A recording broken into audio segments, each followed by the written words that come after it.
একদা এক বনের রাজা সিংহ গাছের ছায়ায় গভীর ঘুমে আচ্ছন্ন ছিল। এমন সময় একটি চঞ্চল ছোট ইঁদুর খেলার ছলে সিংহের শরীরের ওপর দিয়ে দৌড়াদৌড়ি শুরু করল। এতে সিংহের ঘুম ভেঙে গেল।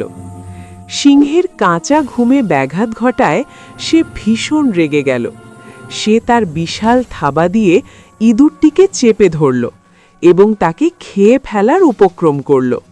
প্রাণ ভয়ে ইঁদুরটি মিনতি করে বলল, মহারাজ, দয়া করে এবার আমাকে ক্ষমা করে দিন। আমি আপনার কোনো ক্ষতি করতে চাইনি। আমাকে ছেড়ে দিন, হয়তো কোনো একদিন আমি আপনার উপকারে আসতে পারি। ইঁদুরের কথা শুনে সিংহ তাচ্ছিল্যের হাসি হেসে ভাবল, এইটুকু এক ক্ষুদ্র প্রাণী আমার মতো বনের রাজার কি উপকারে আসবে। তবুও করুণা করে সে ইঁদুরটিকে ছেড়ে দিল।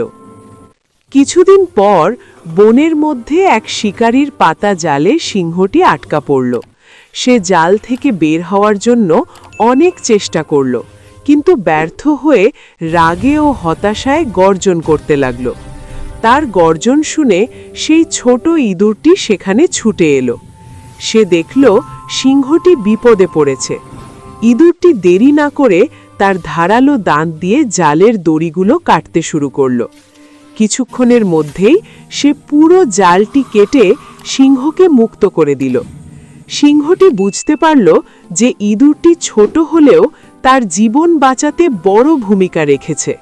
সেদিন থেকে সিংহ ও ইঁদুরের মধ্যে গভীর বন্ধুত্ব হয়ে গেল। গল্পের শিক্ষা: কাউকে ছোট বলে তুচ্ছ জ্ঞান করা উচিত নয়। অনেক সময় ছোট কেউ বড় সাহায্যের কারণ হতে পারে।